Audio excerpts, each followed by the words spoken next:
Bonjour, voici la journée internationale des femmes est là et j'ai eu à cœur de profiter de ce thème de cette année, l'inclusion digitale, mais de mettre un accent sur les mots inclusion. En quoi est-ce que tu te sens pas incluse? Ou comment peux-tu faire pour inclure quelqu'un dans cette table de leadership, table de décision, que ce soit au niveau famille, que ce soit au niveau professionnel, que ce soit au niveau spirituel, financier, voilà, qui tu aimerais inclure à ta table et dans quelle table aimerais-tu être incluse? Donc, j'ai invité des personnes pour être avec nous. C'est un échange, c'est pas un enseignement pour qu'on puisse échanger qu'est-ce que nous avons à cœur. Donc, merci déjà pour ta présence, pour ces quelques minutes qui sont là. Donc, nous avons ici déjà quelques personnes comme Patricia. Bonjour Patricia Bonjour, bonjour Elisangela. et merci d'être là. Et nous avons aussi Krisni. Bonjour Krisni. Bonjour Elisandela, bonjour Patricia. Donc, merci à toutes d'être là. Donc, juste pour faire un point, ce matin, j'étais en train de prendre mon café et j'ai été avec cette mug-là. Et j'étais en train de penser à cette histoire d'inclusion. Et l'image qui m'est venue, c'est inclusion, c'est bien plus qu'inviter quelqu'un à être à table avec toi. De faire la place, de dire, viens, assieds avec moi. C'est quand cette personne vient, lui donner le temps d'écoute, lui donner le temps de parole. Mais ça peut être très gênant d'être invité à une table où tu ne te sens pas à ta place. Et ça, c'est le pire, parce qu'on peut être invité, oui, mais se dire, mais je ne sais pas quoi dire, je ne sais pas comment contribuer. Donc, comment équiper chaque personne, chaque femme, chaque enfant, chaque personne qui se sent en situation de handicap, ou une personne qui est noire, blanche, asiatique, euh, voilà, expatriée, étrangère, comment permettre à cette personne d'être à table des décisions et se sentir légitime et savoir qu'elle a de la valeur, que son opinion compte, qu'elle a quelque chose à dire. Ça, c'est notre grand défi dans les processus d'inclusion. Donc, il va au but, là, vous avez compris, de faire la place, de mettre des quotas comme dans certains pays, certaines entreprises, X places pour des hommes managers, X places pour des femmes managers. Et j'ai entendu dire, mais parfois on ne trouve pas une personne avec ces profils. Et du coup, la place est vide. Donc, comment peut-on équiper des femmes, chaque personne, pour qu'elle soit dans cette table et prenne des décisions? Donc, voilà les sujets que j'ai à cœur. Donc, j'ai Patricia et Krisni avec moi. Donc, j'aimerais poser une question. Patricia, est-ce qu'il y a déjà eu un moment de ta vie où tu t'es sentie pas incluse dans une table où tu pensais que tu avais une voix, une opinion à donner? Très belle question, Elisangela. Écoute, personnellement, moi, en tant que femme, je ne me suis pas sentie exclue parce que partout où je passais, je partais en tant que personne.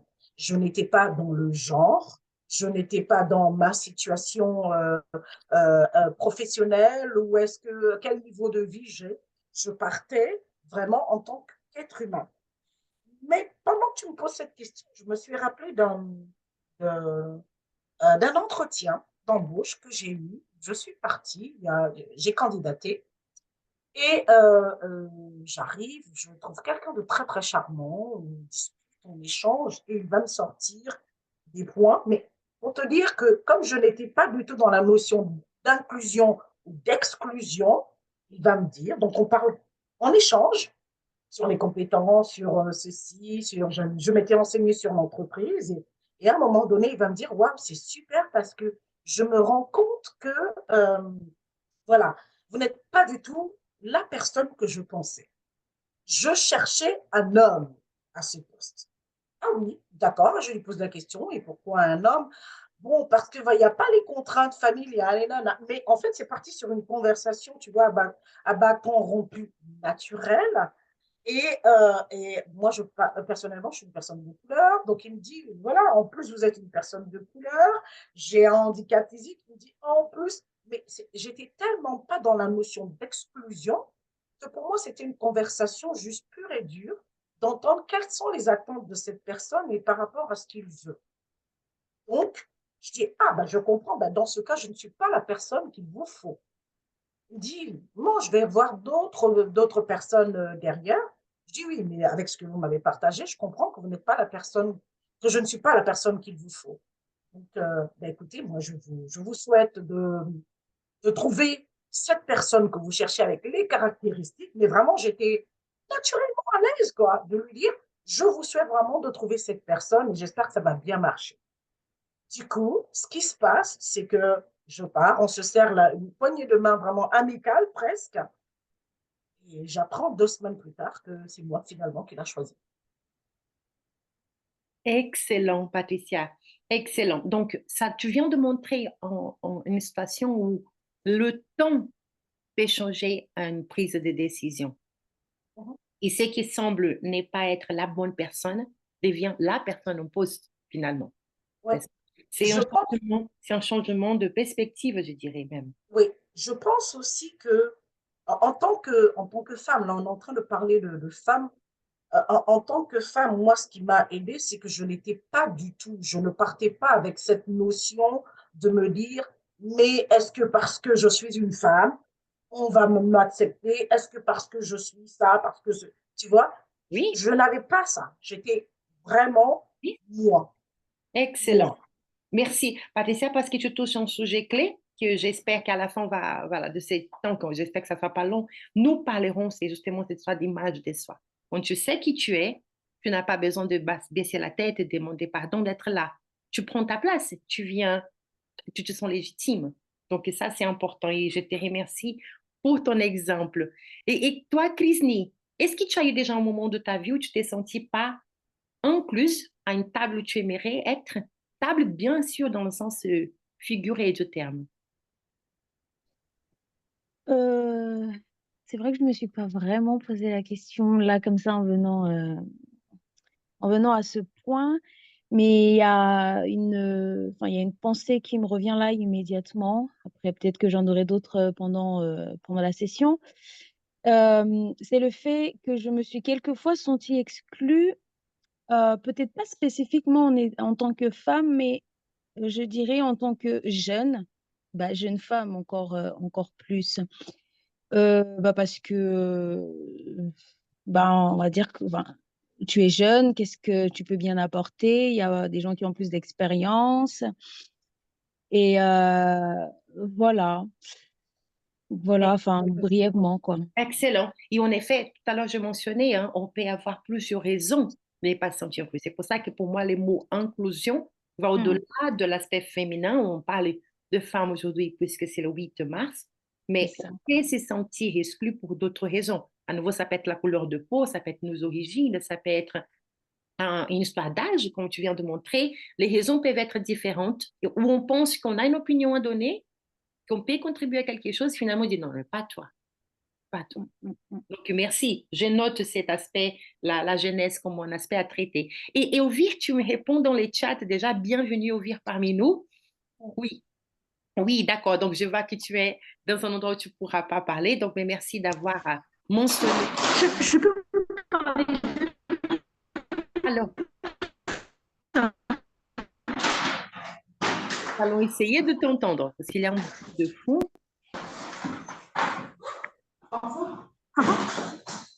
Elvire. Est-ce que vous m'entendez? Oui, mais on entend aussi les bruits du fond. Ah, pardon. Pardon. D'accord? Donc, c'est que j'essaye de t'entendre, mais il y a aussi, je pense qu'il y a le mouvement dans la salle où tu te trouves. Oui, oui. Donc, du coup, oui, Allez-y, je vais peut-être pas. essaye. D'accord. Vas-y. Moi, je dirais que bonjour à tous. Je dirais que dans l'environnement où j'ai grandi, je dirais que, bah, en fait, dans mon cadre, en fait, on me disait oui, bah, tu vas pas forcément faire des études, tu vas pas forcément continuer. Et même quand j'ai continué mes études, en fait, je me rappelle d'une image, en fait, j'étais en école d'ingénieur et on avait une sorte de texte qu'on lisait en disant que bah, les enfants des ouvriers, il y a quasiment pas de pourcentage qui se retrouvent dans les grandes écoles. Et c'est vrai que c'était comme si, et en fait, j'étais entourée de personnes dans ma promotion où soit les parents, ils étaient soit médecins, soit dentistes. Et du coup, c'était comme, ah ouais, et en fait, là où, et c'est, Et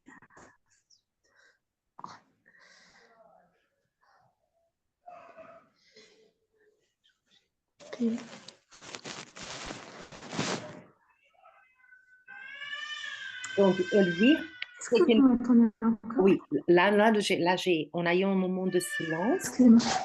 Ce que j'ai entendu, c'est que dans ton école d'ingénieur, donc je Ouais. vais juste désactiver ton son un instant pour pouvoir reprendre tes mots. Donc, tu viens donc d'une école d'ingénieur et tu disais justement que c'est cette phrase, les enfants d'ouvriers ne arriveront pas, ça fait partie de choses que tu entendais. Et donc, tu regardais autour de toi et tu disais, en effet, les métiers des parents des autres, ils sont tous déjà des personnes qui ont une carrière dans ces domaines. C'est rare de voir quelqu'un qui va dire, va briser, va ouvrir ces nouveaux chemins, n'est-ce pas? Parfait, Elvia. Donc, j'ai noté, donc là, tout à l'heure, Patricia a mentionné l'histoire de Jean, qui peut être un exemple d'exclusion, où elle a dit, j'ai jamais senti exclue parce que j'étais une femme. L'aspect origine, c'est autre aspect qu'on sait qui peut être on peut se sentir exclu à un moment donné parce que nous sommes d'une origine X ou Y. Donc, Disney nous mentionnait l'histoire de la jeunesse, donc l'histoire d'âge.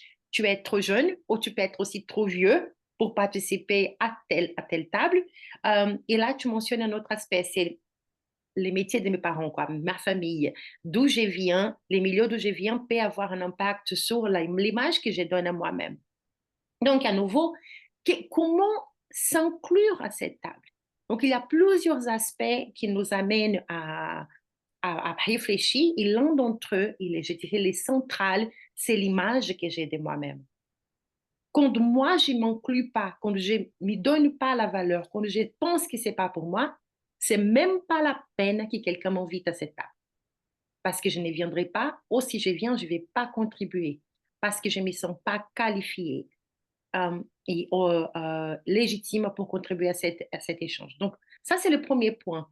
Et c'est poser la question, pourquoi? Pourquoi je ne me sens pas légitime de contribuer à cette discussion? Parfois, c'est elle. Tu n'as pas les compétences, tu n'as pas les connaissances pour donner ton avis dans ces sujets. Donc, si taire, c'est la chose la plus sage que tu vas faire en attendant d'acquérir les connaissances. L'autre aspect, c'est, j'ai toujours entendu dire que, autant que femme, je n'ai pas droit à exprimer ma parole. Autant que femme, je dois d'abord laisser l'autre prendre la parole. Autant que maman, je dois, voilà. Donc, on peut avoir entendu un certain nombre de choses qui font que tu dises, oui, je pourrais parler, mais après, tout le monde a donné déjà son avis. Donc, à nouveau, il faut juste poser la question, est-ce que c'est pertinent? Est-ce que cette réflexion, elle a une base? Est-ce que tu dois vraiment te taire en attendant que quelqu'un d'autre prenne la parole? Plein de questions à s'y poser. Et c'est ça que je vais vous faire aujourd'hui. C'est juste vous laisser avec des questions de réflexion. L'autre aspect, c'est, OK, moi, je vois ma valeur. Moi, je pense que j'ai quelque chose à dire. Christine a mentionné ça tout à l'heure. Je pense que j'ai vu à ma place, disait Patricia tout à l'heure. Mais peut-être que le regard de l'autre dit non, pas toi. Donc, là, à nouveau, comment je vais faire quand moi, je me vois à la valeur, mais la société, les milieux, la communauté, cette entreprise ne voit pas la même chose que moi. Alors, Patricia, je me tourne vers toi. Qu'est-ce que tu dirais à quelqu'un qui dit, je pense que c'est ma place, mais la communauté où je suis trouve que ce n'est pas la mienne? Oh. Qu'est-ce que je dirais à cette personne? Très belle question. Qu'est-ce que je dirais à cette personne? Personnellement, je me dis,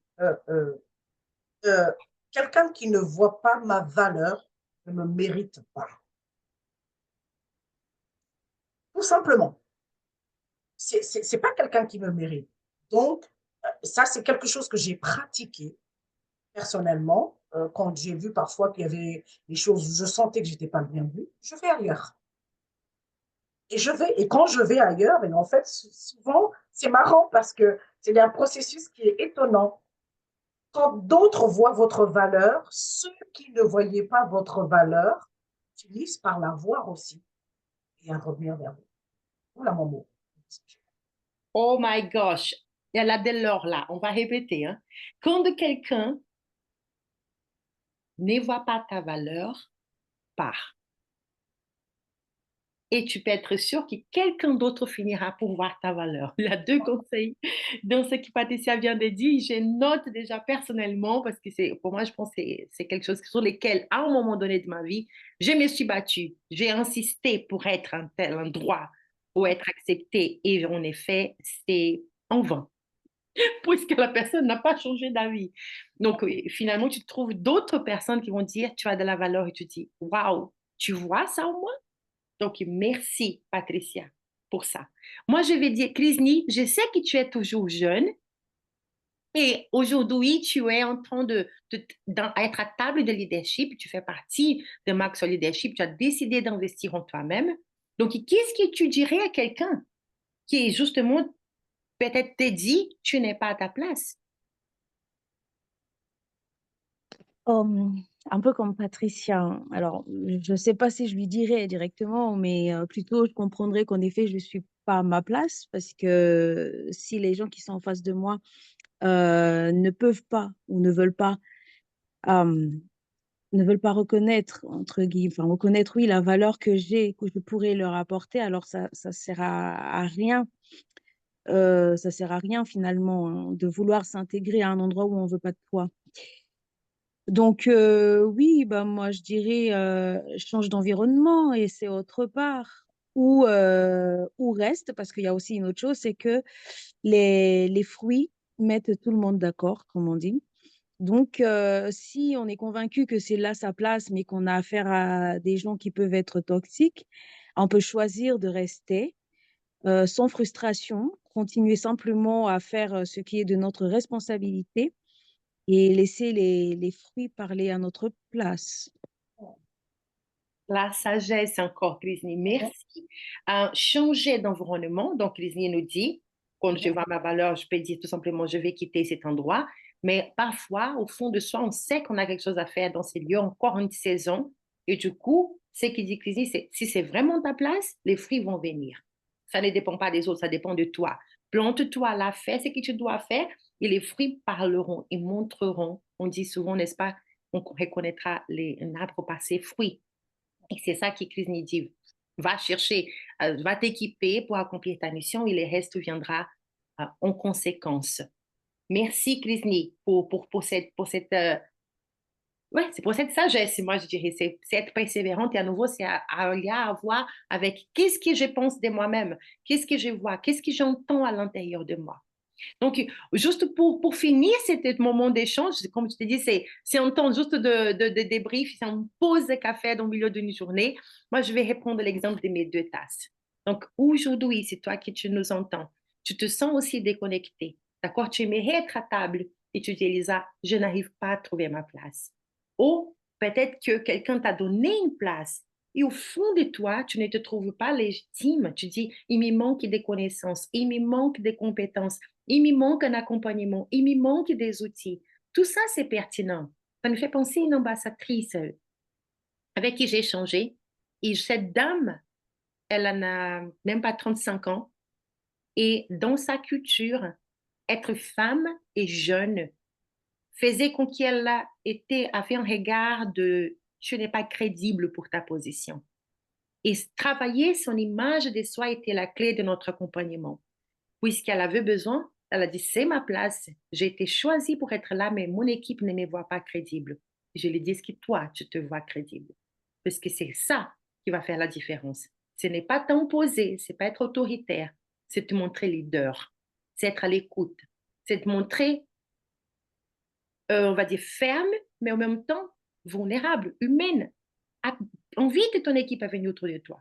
Donc, comment est-ce qu'on apprend tout ça, Elisa? Donc, une des choses que je ne peux pas négliger, c'est les mots qui ont été mentionnés ici, environnement. L'environnement nous aide à créer, à stimuler notre façon de voir le monde. Et je dois trouver l'attribut qui m'aide à réfléchir. Ce pas des gens qui sont juste d'accord avec moi, parce que ça, tu peux trouver. Mais est-ce que tu veux vraiment grandir? Est-ce que tu es prête à te remettre en question? Est-ce que tu es prête à revoir tes croyances? Donc, surtout en tant que femme, combien de fois on s'est dit, je ne peux pas faire ça parce que j'ai une famille, parce que j'ai des enfants, parce que j'ai d'autres obligations, parce que j'ai la longe à plier, j'ai le repas à faire, j'ai les enfants récupérés à l'école, etc., etc. Et du coup, tu es au fond d'un pot rempli de I have to do, je dois faire. Moi, je vais te dire, you have to be, tu dois être. Qui t'a dit que l'élange doit être toujours repassé? Est-ce que dans ta saison, c'est prioritaire? Qui t'a dit que c'est toi qui dois faire tous les repas? Est-ce que tu peux faire ça autrement? Qui t'a dit? Est-ce que cette personne, connaît ton environnement? Parce que peut-être c'était réel dans ta culture, là d'où tu venais aujourd'hui, tu es justement ambassadrice dans un autre pays avec d'autres responsabilités. C'est hyper important de te poser des bonnes questions, de te poser. Donc, comment on trouve les bonnes questions, Elisangela? Sois prête à te rendre enseignable, sois prête à être dans un environnement où on va te challenger par amour, avec amour, pour t'équiper à te rendre ses leaders. Donc, nous, la plupart des personnes ici dans ces panels font partie d'une communauté, Max Leadership.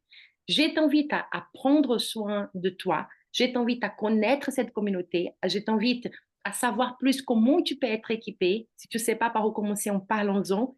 Mais je t'invite surtout à regarder autour de toi. Est-ce que dans cet environnement, les gens sont en train de t'aider à devenir les meilleurs de toi-même ou en train de te mettre une pression, des casques de poids supplémentaires à la place de te dire, viens à table, je te donne un coup de main. Partageons un repas. Je récupère tes enfants. Viens prendre du temps pour toi. Parce que c'est hyper important que tes enfants puissent voir en toi cette femme épanouie qui respire bien plus qu'une femme qui est la personne qui est épuisée à courir à gauche et à droite. Mais on dit, maman, on n'a pas les yeux qui brillent. Donc, pense à ça. Et pour toi qui es célibataire, moi, je vais t'encourager à profiter de ta saison. N'importe si célibataire, avec enfant ou sans enfant, dans la saison où tu te trouves, une des belles choses que j'ai apprises au cours de mes relations, c'est que c'est faux de penser que notre vie est mieux juste quand on a quelqu'un autour de nous. Ah non, la beauté, c'est de découvrir que c'est toi la responsable pour faire tes yeux rayonner. Ça passe d'une relation intime. Moi, je dis, on est corps, âme, esprit. Moi, je les crois ça. Et c'est prendre soin de mon corps, c'est prendre soin de mes émotions, c'est prendre soin de mes pensées, c'est prendre soin de mon esprit, de ma relation avec Dieu. Quand je mets tout ça aligné, je sais que ce sont des moments où les autres ont dit, moi, Elisa, tu rayonnes. Et ce n'était pas parce que j'étais avec telle personne ou telle autre personne. Le reste, tu attires. Le reste, ça donne envie d'être à côté de toi. Mais parce que tu prends soin de toi.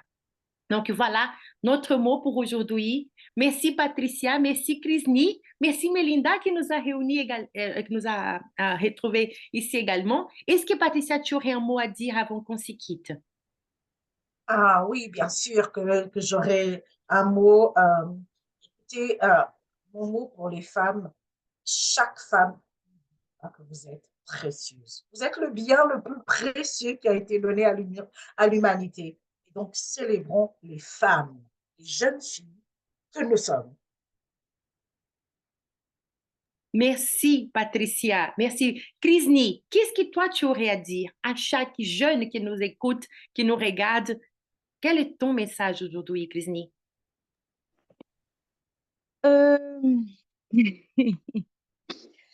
Bah, simplement que si la jeunesse existe, enfin, en tout cas, s'il y a une période de jeunesse, c'est que cette période est importante pour la vie de tout être humain et que cette jeunesse aussi peut apporter des choses. Alors, en tant que jeune, bah, donne-toi la possibilité d'être utile au monde, d'être utile à la communauté et puis augmente ta valeur, simplement. Voilà. Oups, d'être utile, donne-toi la valeur. Merci, Krisni. Sois active, quoi. Sois active, sois acteur ces changements. Merci, Krisni. Melinda, tu nous as réunis. Est-ce que toi, tu peux prendre la parole? Hello, hello, comment vous allez? Je suis contente. Désolée, je suis venue en retard. Mais tu es la J'espère que... bienvenue. Tu es la bien... Donc, la question que nous avons posée au début de cet échange était, as-tu eu déjà un moment de ta vie où tu t'es sentie pas incluse?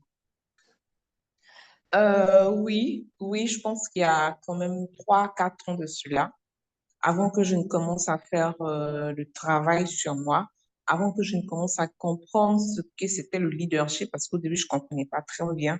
Mais quand j'ai commencé à comprendre et j'ai commencé à me former, là, vraiment, j'ai pris ma place. J'attendais plus qu'on me dise non, voilà, mais j'ai vraiment compris que j'avais un rôle à jouer, que je pouvais avoir de l'impact et qu'il fallait que je travaille sur moi pour pouvoir donner de la valeur aux autres dans ma communauté où je suis, en tout cas à mon échelle. Et c'est ce que je continue de faire et j'aligne tous mes choix de vie en fonction de ça. Voilà. Donc, aujourd'hui, je me sens incluse. Je n'attends pas que d'autres me donnent la parole ou que d'autres me donnent l'autorisation. Je prends la parole quand il faut la prendre. Je prends ma place où il faut que je la prenne pour faire avancer les choses, pour faire avancer les autres. Merci, Melinda. Regarde, j'adorais ce que tu viens de dire dans j'aligne mes choix de vie à ma décision. Et ça, je vais donner un exemple à toutes celles qui nous écoutent. Il y a une image qui me parle beaucoup. C'est Priscilla Shirer dans son livre Resolution for Women qui donne cet exemple, qui est la vie est faite des saisons. Oui, Et être en harmonie ce n'est pas prendre tous les verres que j'ai, ou ma vie perso, ma vie professionnelle, ma vie de maman, ma vie, etc., etc., et penser que je dois mettre la quantité égale de temps et de l'énergie partout. Elle a dit non, ça c'est stress les noms, parce que c'est impossible. Mais puisque la vie est faite des saisons, qu'est-ce que je vais faire dans une saison? Par exemple, je pense que c'est une saison qui est très facile à comprendre, c'est quand tu as un enfant. Donc, dès qu'un enfant est né, il dépend beaucoup de sa maman. Donc, dans ces moments, la tasse maman qui occupe deux enfants, de cet enfant, elle est beaucoup plus, elle prend beaucoup plus de place dans mon agenda. Dans cette saison, mais ça ne sera pas toute la vie. Cet enfant grandit, il devient autonome, il commence à manger d'autres choses, il commence à ne pas avoir besoin de l'aide de sa maman, par exemple, c'est elle qui a l'aide. Donc, cette maman commence à dire, ah, je peux reprendre du temps pour moi déjà, parce que c'est important de se reposer après un accouchement et tous ces temps de nuit, parfois avec cet enfant. Et là, il y a d'autres domaines de vie où je vais donner un peu plus de temps, un peu plus de temps de repos. Il y a un moment de ma vie où je dis, j'ai besoin de reprendre ma formation. Comme disait Mélina, je reprends ma vie en main, je reprends cet investissement de mon développement personnel. Et là, je vais donner plus de temps à ça. Il faut toujours sortir un temps d'autre chose pour se donner à une activité. La vie est faite des saisons. Donc, quand est-ce que ça finit une saison, Elisa? La mienne, chaque semaine. Chaque semaine, je prends le temps pour revoir comment c'est la semaine qui va venir. Est-ce que mes enfants ont une activité différente? Est-ce qu'on a les bacs qui va venir, par exemple? Est-ce qu'on a des concerts pour les enfants? Est-ce que mon mari est en déplacement? Donc, cela change mon agenda, cela change mes priorités, cela change là où je vais donner mon temps et mon énergie. La semaine d'après, c'est autre chose. Donc, certaines choses restent, elles sont là tout le temps, et d'autres vont bouger. Et c'est ça qui me permet de vivre une harmonie. Est-ce que ça me rend parfait? Non. Et ça me demande de me remettre en question tous les jours. Tous les soirs, on pose des questions ici à la maison. Qu'est-ce qu'on a aimé dans la journée? Qu'est-ce qu'on a appris dans la journée? Et qu'est-ce qui a été difficile? Même ma fille qui a 9 ans, elle essaie de vous poser ces questions. Si vous venez dormir chez nous, vous ne dormez pas sans répondre à ces questions. Qu'est-ce qui vous a plu dans la journée? Qu'est-ce que vous avez appris? Qu'est-ce qui a été difficile? Parce que ça donne l'occasion à tout le monde de s'exprimer. Qu'est-ce qui a été difficile pour moi? Qu'est-ce que j'ai adoré d'apprendre la gratitude et de réfléchir à ce qu'est-ce que j'ai appris aujourd'hui? Donc, ce sont des choses qui sont simples, ne prennent pas des années, mais à nouveau, comment est-ce que moi, Melinda, Krisni, Patricia, on apprend tout ça? Parce qu'on est intentionnel, parce qu'on est dans un environnement qui nous encourage, parce que nous voulons devenir la personne qui fait la place pour toi, pour chaque personne dans ce monde d'être à table, de ne pas se sentir exclu dans son appel, dans sa mission. Donc, merci, Melinda, parce que tu nous as encore enrichi avec d'autres pépites. je t'en prie. Et du coup, moi, je vais libérer, parce que je disais, c'est une pause qu'on fait aujourd'hui, c'est pas un enseignement, mais Profite de l'expérience des unes des autres pour partager dans cette journée spéciale. J'espère que ça va t'enrichir également. Laisse dans les commentaires si tu vois cette vidéo sur Facebook, sur les réseaux sociaux, comment toi aussi tu veux contribuer. Est-ce qu'il y a eu un moment de ta vie où tu t'es senti exclu?